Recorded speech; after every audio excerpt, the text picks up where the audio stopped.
Okay, I'm just going to be doing my makeup and playing this audio clip, okay, that I think is very informative and thought-provoking and true.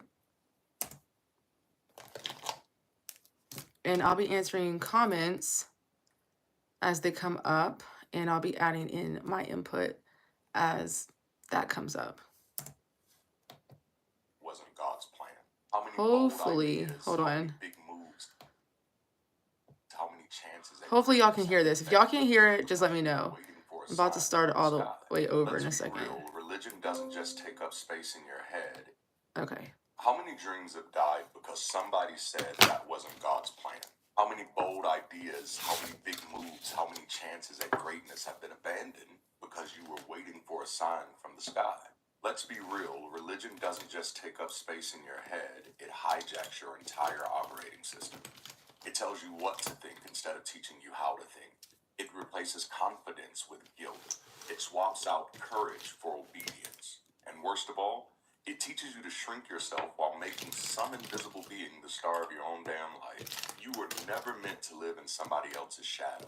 But here we are, generation after generation, trapped in a belief system that turns powerful people into passive players. When everything is God's plan, you stop making your own.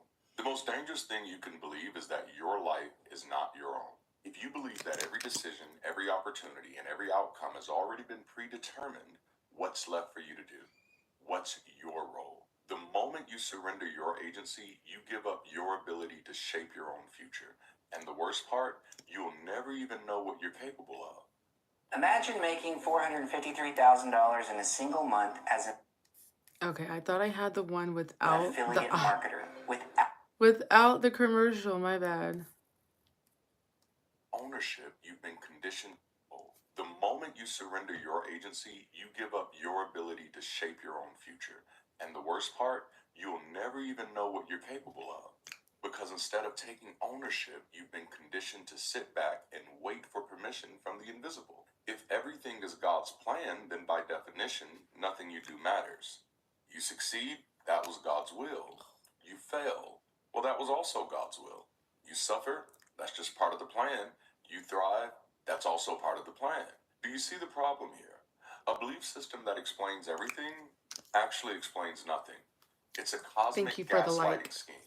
A way to make sure that no matter what happens, you never take full ownership of your own life. Think about it. If you knew without a doubt that no divine force was coming to save you, how much harder would you fight for yourself? And yet billions of people have been taught to sit on the sidelines of their own lives waiting for divine approval. What kind of plan keeps people complacent, obedient, and afraid of their own ambition? What kind of plan tells you that you are a mere pawn in a celestial game you'll never understand? And here's the truth they don't want you to realize. The moment you stop outsourcing your decisions to God's plan, you become a problem. Because now you're making your own. And nobody who profits off control wants you to be truly free.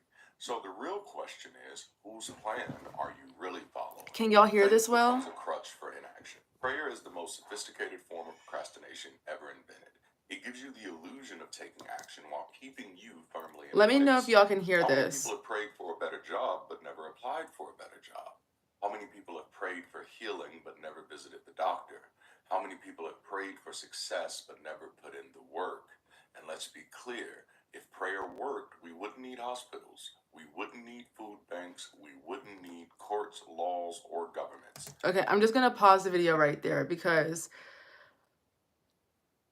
that some religions encourage, or some religious leaders encourage their members to not seek medical help and to leave it in God's hands. So there is, I don't know how to pronounce it, but like it's this Asian religion, and they put on a bunch of plays, especially here in Georgia.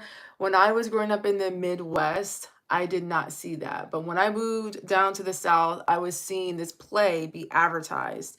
And I can't remember exactly, oh shoot, I don't know how to pronounce it. I can't remember. And as a matter of fact, I went to one of the plays not realizing that these people who are putting on the performance are putting on the performance to raise money for their religion. And all that money goes to the leader who convinces them that they should not get medical help. And there's other religions that do it too.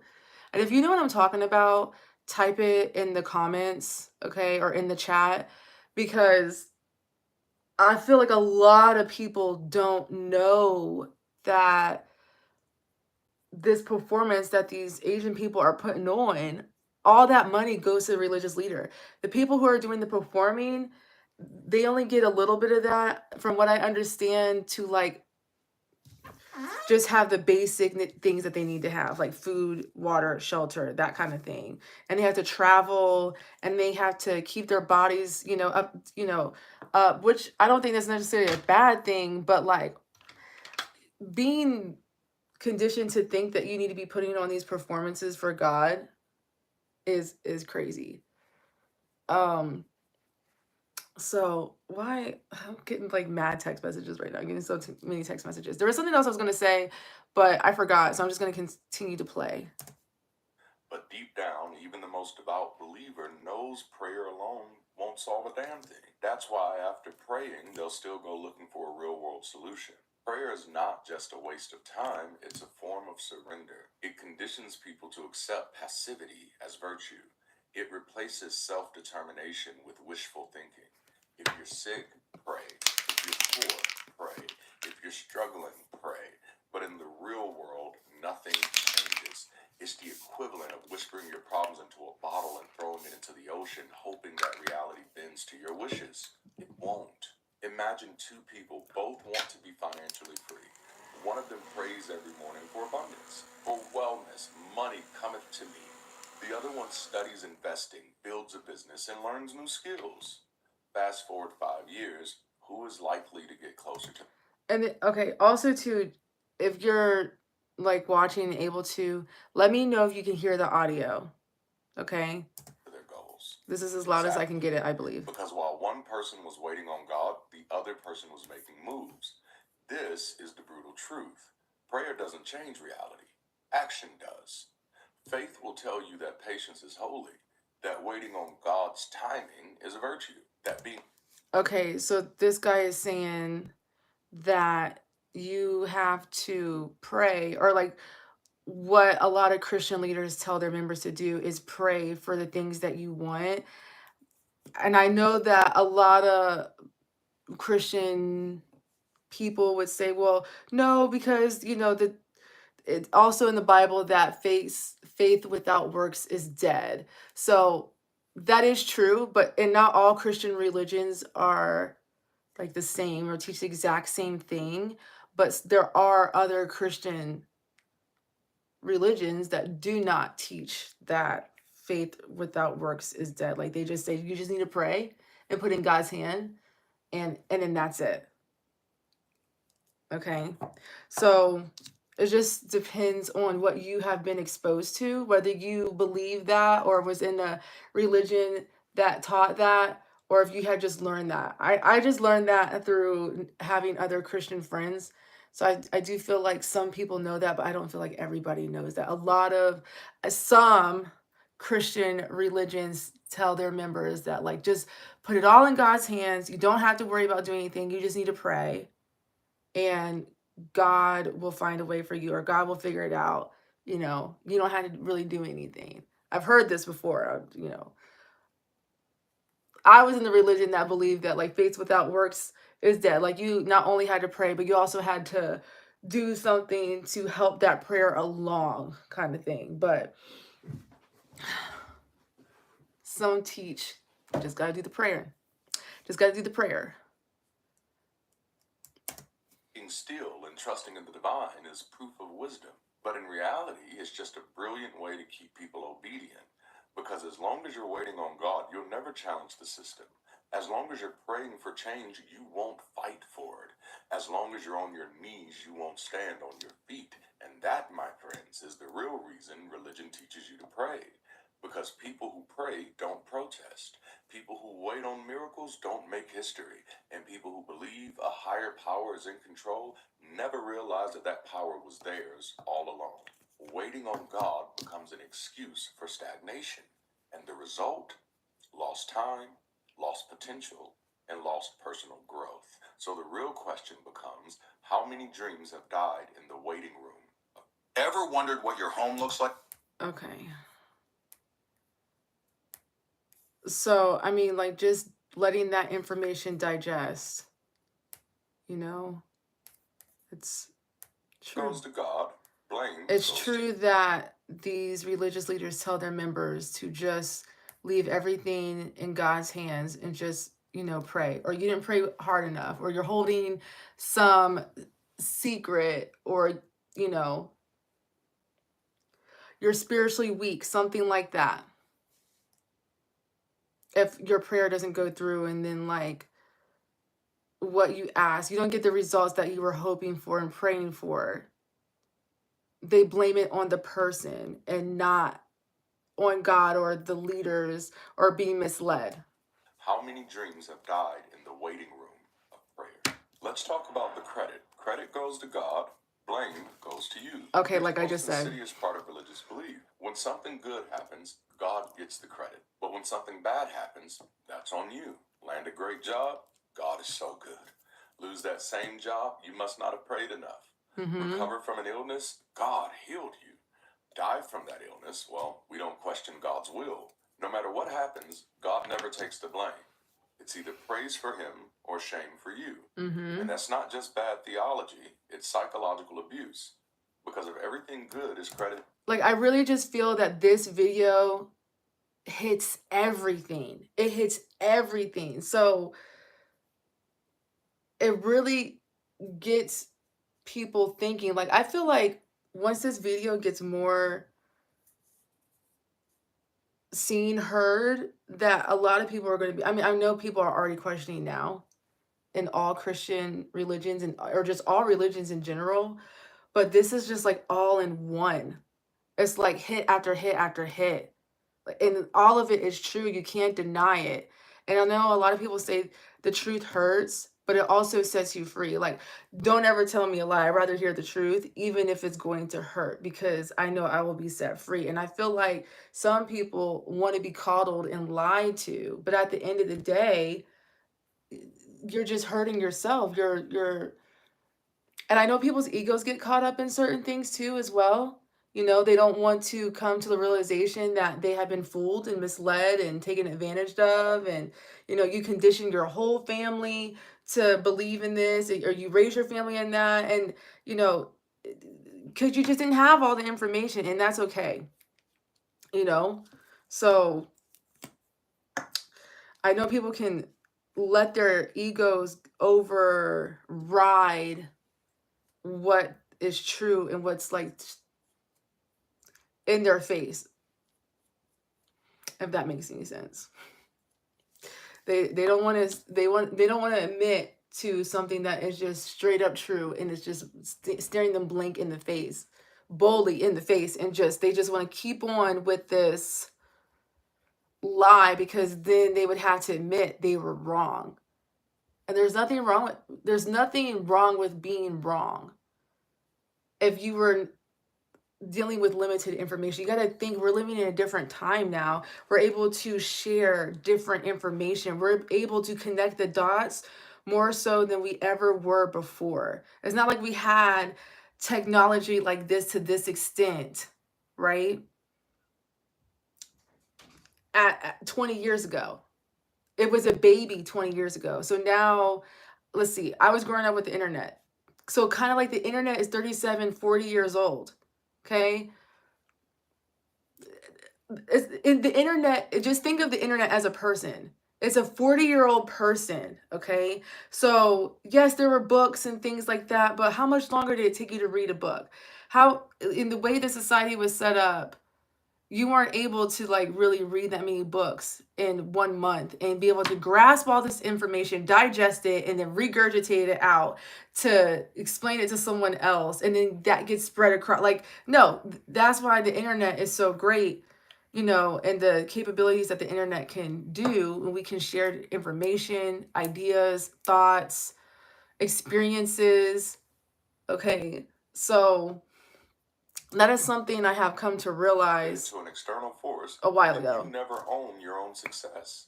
And if everything bad is blamed on you, then you are permanently at fault. Let's examine this objectively. In every aspect of life, we acknowledge that actions have consequences. We teach children that work leads to results. We hold people accountable when they make mistakes. But somehow in religion, this rule doesn't apply. A doctor spends years studying, perfecting their... Right. Like a person is held accountable, but we can't hold God accountable. And so it always had frustrated me with prayer. Prayer was always hard for me. I remember sitting on the bus, like I was in kindergarten, sitting on the bus, and I can't remember exactly what was going on, but it was a pretty challenging time for me. And I remember thinking, like, I just don't feel like prayer is going to actually help. It's not going to help. I have to figure this out on my own and be able to open my mouth and convey what's wrong, what's happening to me, and try to get help that way. Jehovah God, because I grew up as a Jehovah's Witness, is not going to come and help me. And I remember, you know, confiding in some other Jehovah's Witnesses, like, yeah, I struggle with prayer. And it was always kind of like an embarrassing thing to say. But now that, you know, I have given myself permission to be honest about the things that I was truly thinking. I remember vividly thinking that, like, and the other teaching in Jehovah's Witness religion, for me personally, because that's what I know the most about, and that's my experience is growing up as a Jehovah's Witness, is that I didn't like the whole you only can marry other Jehovah's Witnesses. I never liked that because I'm like, okay, if God made everybody, why do we have to stick to just marrying someone else who has the same religion? I did not like that. That irked me. And that made me cling to someone at a very early age because I didn't want to be without a spouse. And, you know, I was seeing women who were up in age 30, 40, and never been kissed, never like really had a true dating experience or knew how to date properly, how to choose a proper person for them, you know, a guy for them or vice versa on the male end. So I'm just like, I just never liked that. And then people were like, well, you chose wrong and marriage is forever. It's better to be single than not and marry someone that you know, wish you weren't with. And then like how marriage is so like, you know, permanent. Like, okay, you got to figure out how to make the marriage work. You know, I do not like being stuck. That was one thing with me. I do not like being stuck. So yeah, I'm gonna play this again.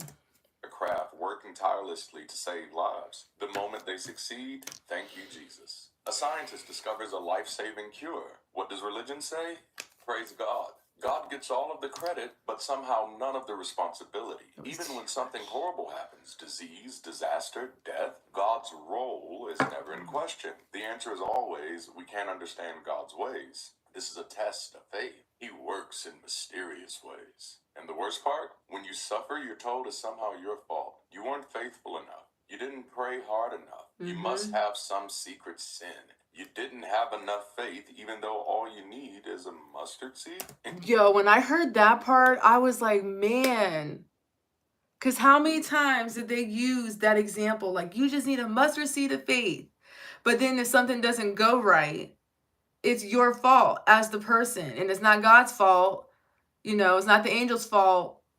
It's not Jesus's fault. It's your fault because your faith wasn't strong enough. But all you need is a mustard seed. That hit. And sometimes you need something like this where it's back to back to back. You know, information, like everything he's saying is like logic all in one. You need that to remind you that this what we have been conditioned to think and believe is not true. It's fake. It's a lie. It's a way to control people. Interesting. This is nothing more than a brilliant system of control. If all good things are from God Yes. and all bad things are your fault, then you will never question the system, only yourself. What does it say about a belief system that strips you of your victories but leaves you burdened with every failure? What does it say about a loving God that he demands praise for your successes but offers no accountability for your suffering? And most importantly, why have so many people accepted this without question? Here's the truth. Your achievements, you did that. Your progress, that was you. Your growth, your resilience, your ability to overcome, all of that is you. It was never God. It was you all along. Okay, so this part right here kind of reminds me of this situation with Serena Williams. Okay. Every time, well, maybe not every time, but several times I would see Serena Williams win something or like win an award for her being a good tennis player. Okay. And I'm not going to take that away from her. She's great. Okay. And she's put in the work. Okay. But in Jehovah's Witness world, you are not able to put in a lot of energy and time in your hobbies, passions, projects, work. Okay, even yourself and your family. You have to put on that time for the organization. And they say for God, but in reality it's for the organization, which is a business. Okay. So I'm saying that to say that Serena Williams had the belief that the Jehovah's Witness religion was the true religion, but she didn't want to commit herself and get baptized in the religion because she wanted to pursue her desire to be a really good tennis player more. She wanted to do that. So she went ahead and did what she wanted to do. She put the religion on the back burner, God, really Jehovah, because that's how they condition people to think, right? She put Jehovah on the back burner, and then she did her thing. And then after she got done doing her thing and retired from it, made a bunch of money from it, became very influential, famous person from it, then she was like, okay, I'm going to go get baptized. And then for people who don't know, who don't understand the religion and its unsafe practices and how it's not historically correct, they can be misled and be like, well, I know that Serena Williams is a Jehovah's Witness and she's such a great, wonderful person. And she's an advocate for the LGBT community, and she's a Jehovah's Witness. Well, any Jehovah's Witness member or anybody that knows anything about the Jehovah's Witness organization knows that those two don't mix and match together. Okay. And that's just one example. Okay. She also has a daughter. And you're going to have a daughter with a man who's an unbeliever that she's married to, because if I remember correctly, she is married to the owner of Reddit or someone who's associated with Reddit. Okay.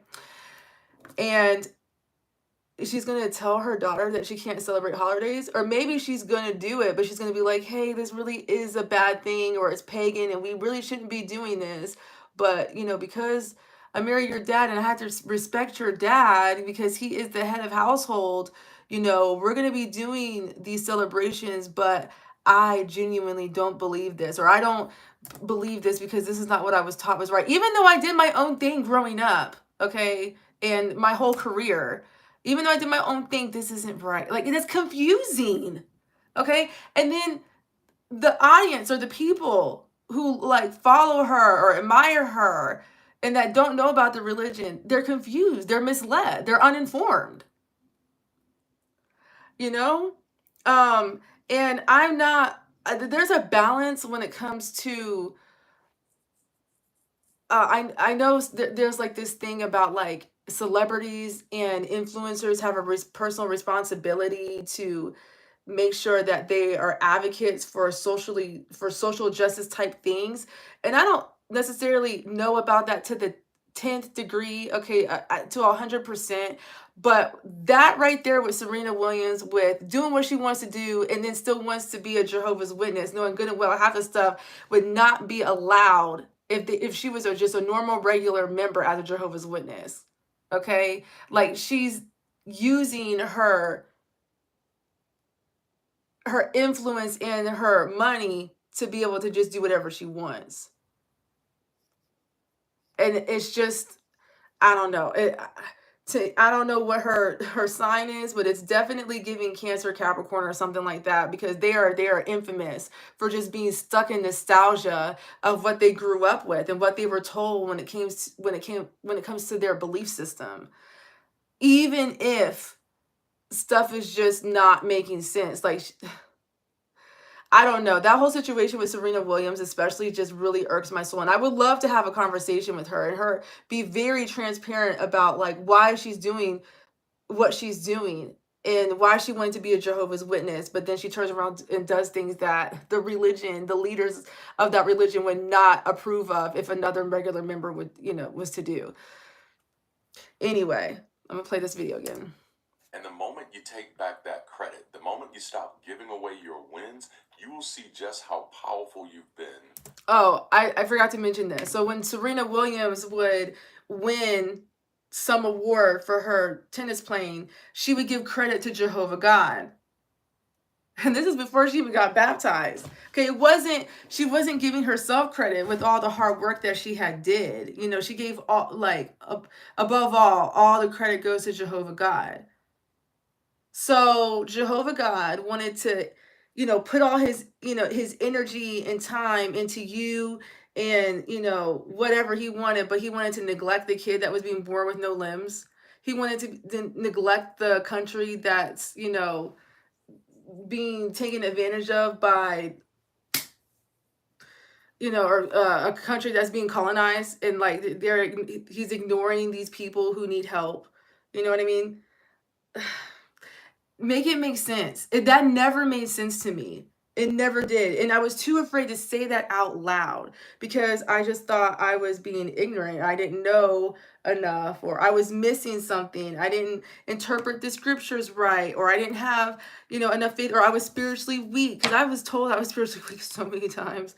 And like, I got to the point where it was like, maybe I actually kind of am, or, in the sense of like, knowledge wise, spiritually weak. And that's how I took it. Like, well, I don't really, I have never really read the Bible from front to back. Like, I read good chunks of it, but like straight from front to back, because you get exhausted by it. Like, I'm sure if it wasn't like constantly in my life, because that's the type of religion I grew up in. So it was Mondays, Wednesdays, Saturdays, Sunday. Like, I didn't want to look at it. I didn't care to look at it. I was trying to find joy and, enjoy my free time. So yeah, back to this. This entire time. So the question becomes, how do you develop self-confidence when you're told you don't deserve credit for your own wins? This is a big one. Religion. Yeah, that whole self-confidence thing, my self-confidence was so low. So low. And I still have to work on my confidence. Some days are better than others, but you're not supposed to, or it's looked down on if you think too highly of yourself. They're always telling you to be humble, and you may put in all this energy and effort and work into accomplishing something, completing something, achieving something, and all the credit goes to God, even though you didn't really feel him come in and intervening. He wasn't there the late nights that you were putting in all this work. He wasn't really there, when you were on the tennis courts or whatever the thing is that you were doing. To accomplish this achievement that you've made, you have to give your credit to God. And that's what religion, especially in Christianity, does. I can't speak for all religions. I grew up in a certain type of Christian religion, so there's that. Teaches you to fear yourself. You're taught to fear the one person who could change your life.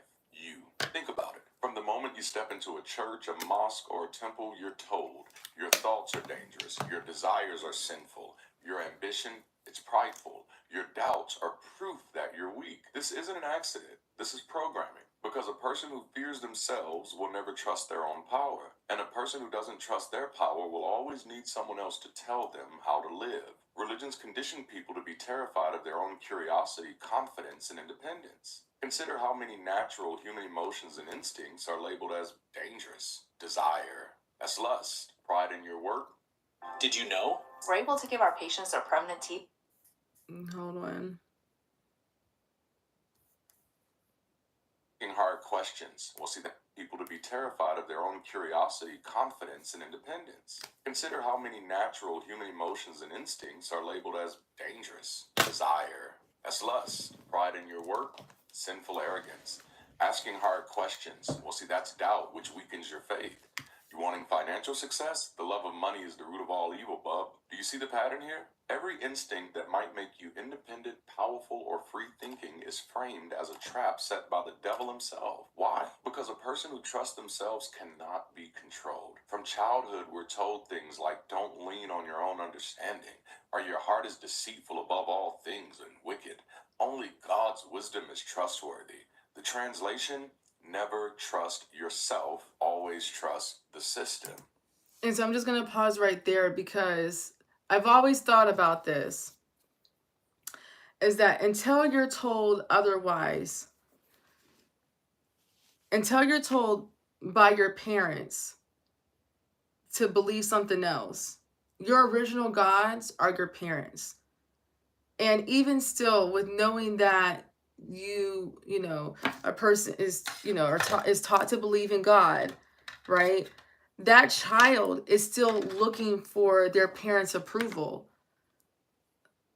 You know, yes, they probably also have been trained to look for God's approval in some type of way, however way they make that up in their head, because everybody kind of interprets that, imagines that a different way, okay? But first instinct is to look for your parents' approval. So until your parents tell you something different, to believe something different, or maybe you didn't have parents, but you were conditioned to believe something different, you seek approval from your guardian, the person who is raising you, taking care of you, nurturing you, that kind of thing. The result of that is people who second guess their instincts, ignore their intelligence, and surrender their decision-making power to religious leaders and other schemers of superstition. And the simple truth is, if you had been born into a different religion, you'd believe a completely different set of truths. Yeah. That means your beliefs are not divine, they're indoctrinated. And once you see that, you can't unsee it. So ask yourself, who benefits when you fear yourself? Who gains power when you doubt your own mind? And most importantly, what happens the moment you stop believing the lie? I'll tell you what happens. You finally become free. And the real question here is, if you can't even trust yourself, then who are you really living for? There is a guilt factory that is at work keeping you small on purpose. Imagine a machine designed to make you feel like you're never good enough. No matter what you do, no matter how hard you try, it keeps telling you you're broken, you're sinful, you're unworthy. You owe a debt just for existing. Well, that machine exists, and it's called religion. And its most powerful tool, guilt. Because a person who constantly feels guilty will never feel worthy of happiness, success. Okay, so if you look at a vibrational energy chart, it shows that shame and guilt are the lowest energetic vibration that you can be at. Being angry is at a higher energetic level than guilt and shame. So it's better to be angry. It's even better to be sad than to be in guilt and in shame.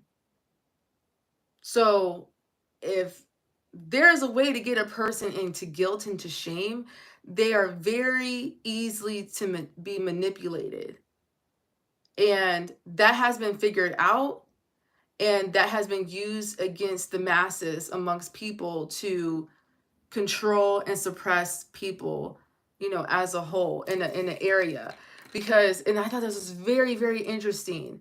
It's in a different video, but other countries, I think it was like Norway, Sweden, and there's some other countries, like they don't really have a belief. They're either agnostic or atheist, okay? Like the country as a whole. And I was told this by a friend like a long time ago, like back in 2018. Because she was dating some guy in like the Netherlands or something like that, and that's how she found that out. And she's like a religious person, and at the time I was so religious, so I was just like, wow, like I don't know if I could ever date someone who's like not even religious, you know. At the time, that's what I was thinking. So there was a point that was to make. Oh, they are more intelligent.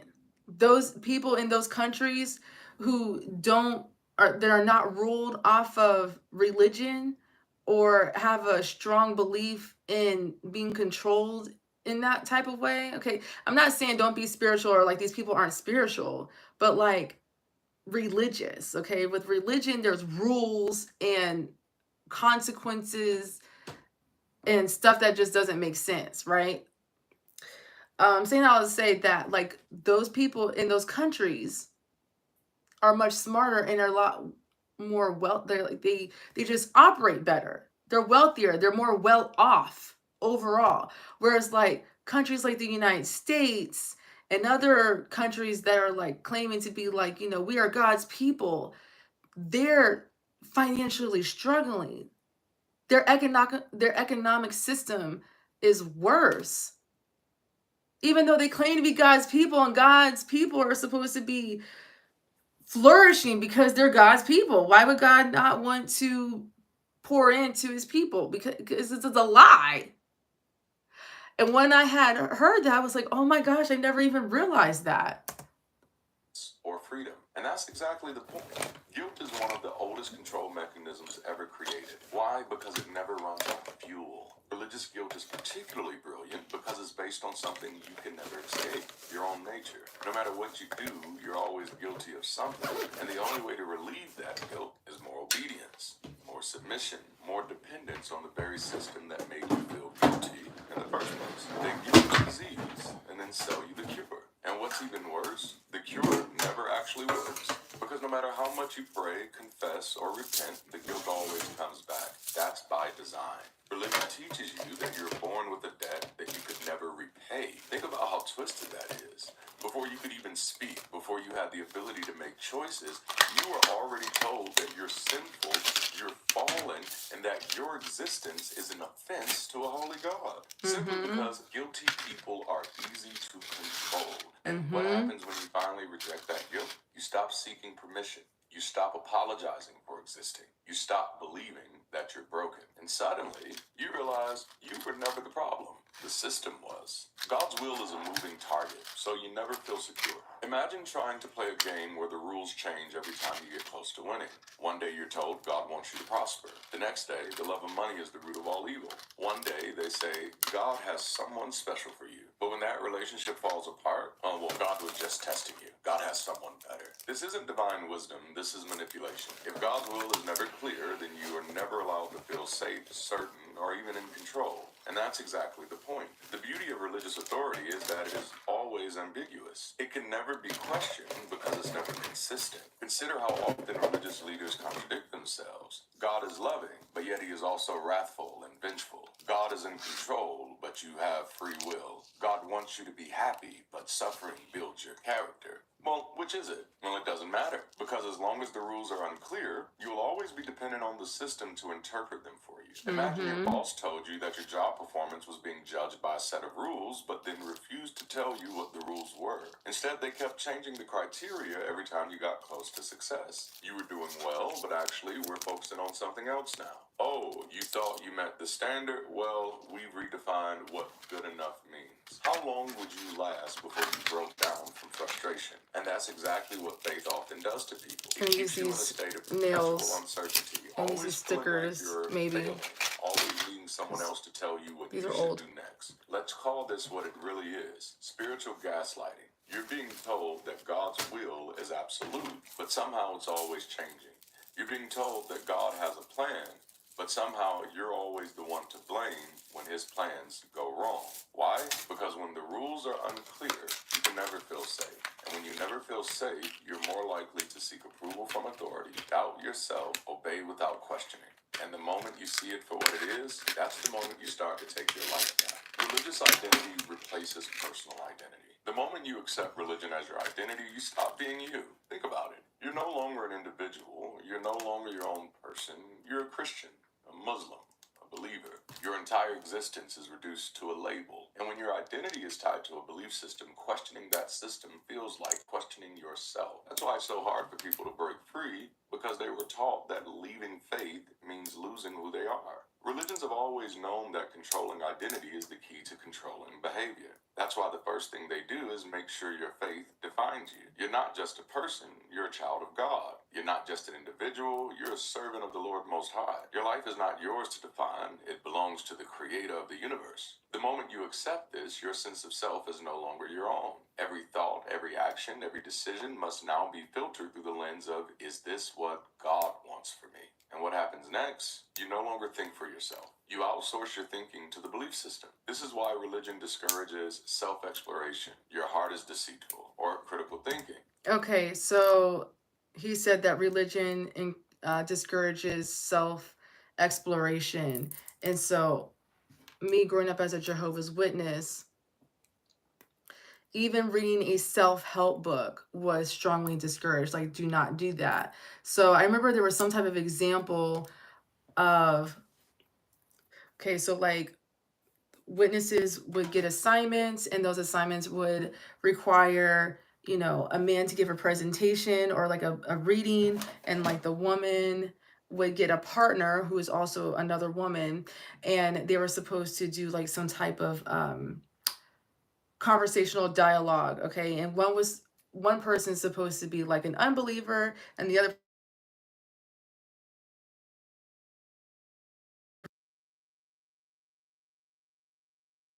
privileges. Anyway, I'm saying that to say that I remember this one scenario where a sister, okay, a believer of the Jehovah's Witness religion, and the other woman was acting like she was her therapist. And the therapist was like, "Oh, you should read this book. Like, this book is really good, and it'll help you discover this, and whatever. It'll help you heal and heal from trauma and this, that, and the third." And so she is, you know, the woman takes it from her therapist, and she's mentions it to someone else at the Kingdom Hall. Okay, this is like a scenario that's being played out on stage. And then she's told not to do that. Like, that is dangerous. And that the only thing that she needs to be reading is the JW literature. Outside of the Bible, it just needs to be the JW literature. And that God will heal and, you know, help her recover from her traumas or whatever she needs to have from. It'll all come from God. And I remember thinking like, oh, okay, I shouldn't, you know, and I was young. I was like, oh, I shouldn't read, you know, those books, or, you know, because there was a couple for some reason that I was eyeing at the school library.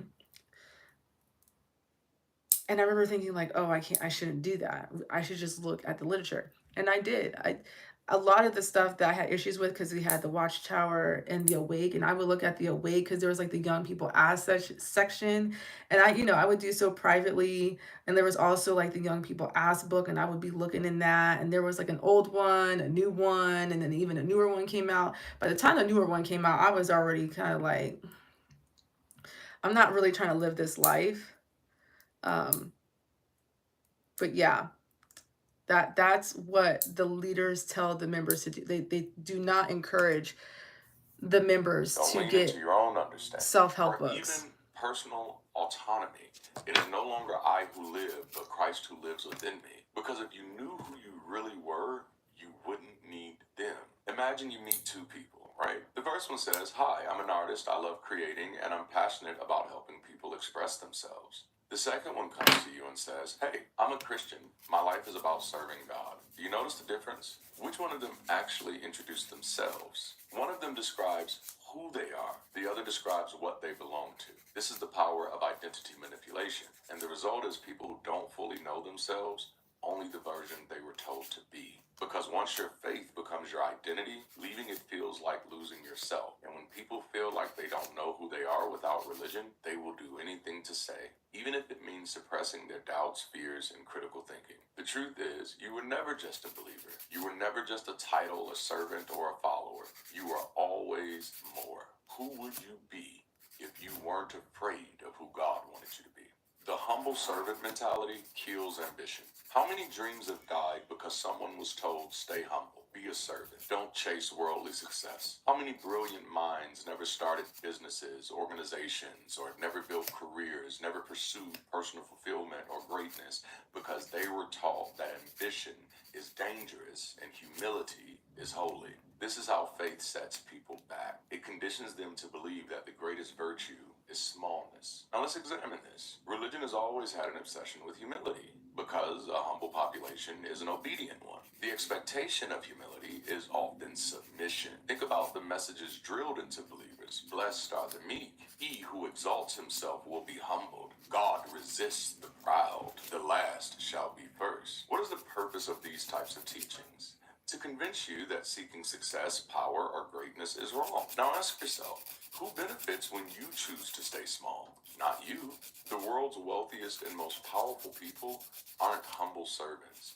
They're builders, visionaries, and leaders, for better or for worse. The most successful innovators didn't wait on divine approval. They went out and made things happen. The most impactful voices weren't whispering in church pews, they were shaking up the world. Meanwhile, religion tells you that your highest calling is to serve, to be quiet, to be meek. Why? Because small people don't challenge power. Imagine a teacher told a classroom of students, don't try too hard. Stay small. Don't dream too big. Just do what you're told. What would happen? That entire class would grow up never realizing their potential. Now imagine that same message was preached to an entire civilization for thousands of years, week over week. That's what faith has done. It has convinced entire generations of people that striving for greatness is arrogance, that believing in yourself is pride, and that wanting a better life is selfish. And the worst part, people believe it. They shrink themselves, they suppress their ambition and live their entire. Okay, so I grew up with a disorder. Well, I developed a disorder when I was young, and it's called trichotillomania. If you've been following me for a while, you know. I know I have to say it all the time, or mention it all the time. But I wanted to start a nonprofit because I came up with a solution to help me prevent me from pulling my hair out. Okay, so it's a certain type of OCD that causes me to repeatedly pull my hair out. Okay, it's a very strong urge, and I was like, no, there's no cure. There's not too much help at all for individuals who have this disorder. And so I was like, well, you know, one, I'm a Black woman, and I can really, you know, help other people with my method that I came up with, you know, that I've developed over time.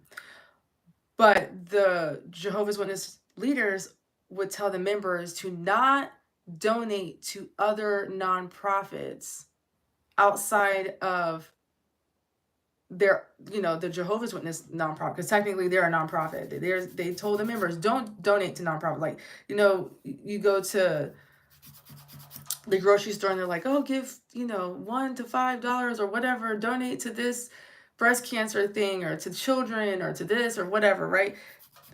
There were several talks talking about how they didn't want the members to do that.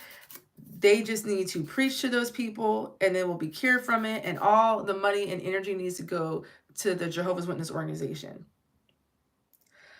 So me as a Jehovah's Witness at the time, I was like, oh, I can't go and start a nonprofit and ask people for money, whether it be witnesses or non-witnesses. And, you know, and then, you know, tell other Jehovah's Witnesses members that I have a nonprofit. Like, that is not an occupation that I can be proud to have, because that's going to be looked down on by the other members, because they would be like, you're trying to collect money for something that, you know, that God's going to fix in the new world, in the new system, in paradise. You see what I mean? Like, it was hard for me to figure that out, like, or to like still rise above that. And I did see, but I had to do it. I did it secretly. I could not do it openly. Their lives in quiet desperation, thinking they're being righteous when they're really just being controlled. Religious leaders will tell you that true strength is found in humility. But watch closely. Are they humble? Are the popes, pastors, and presbyters practicing what they preach? Or are they reserving for themselves the best that they can seek? The Right. greatest trick of religion was convincing people that humility is godly, while the people at the top take everything for themselves. Here's the truth. You do not have to stay small. You can grow, you can thrive, you can stretch out and take up space. So stop shrinking and start rising, because the world doesn't need more servants. It needs more partners.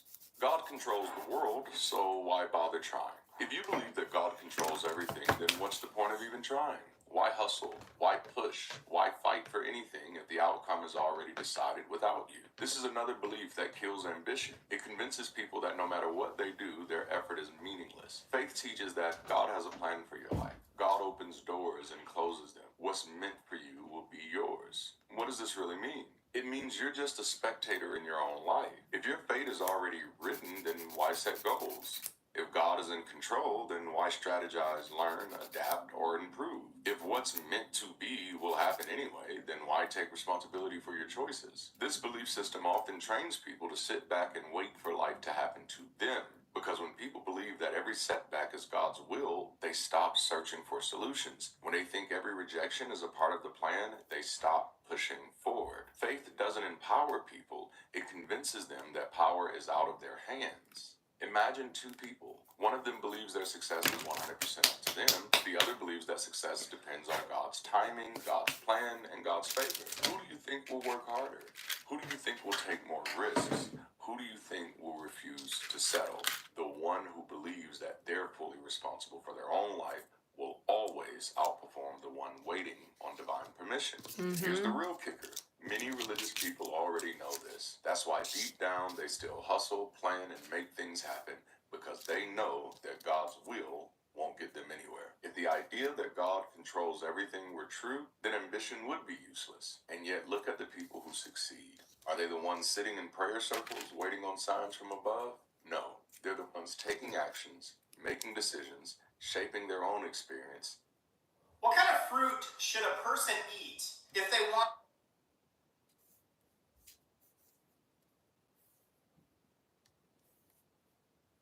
Times the experiences of others. Because deep down, the people who succeed, are they the ones sitting in prayer circles waiting on signs from above? No.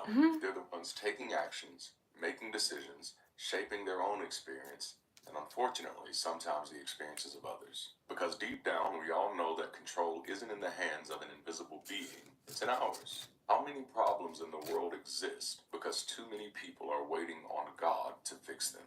Religious dependency makes freedom So feel many like fear. people. Ever wonder why so many people stay in toxic, restrictive belief systems, even when they know deep down something isn't right? Because religion doesn't just shape how you think, it shapes what you fear. It convinces you that life without faith is terrifying. It shapes empty, what and you meaningless. fear. Without God, It you'll have shapes no purpose. what you Without faith, fear. you'll be lost and alone. Without belief, life is cold, dark, and hopeless. But here's the reality. Those aren't facts. Those are threats. And threats are how religions keep people dependent. If faith were truly empowering, people wouldn't be scared to leave it. If religion truly gave people joy, peace, and strength, then walking away wouldn't feel like losing a part of yourself. But that's exactly the point. Faith is designed to bind Or your itself to family, identity, not just so that questioning it. not just losing a part of yourself, but also losing your family.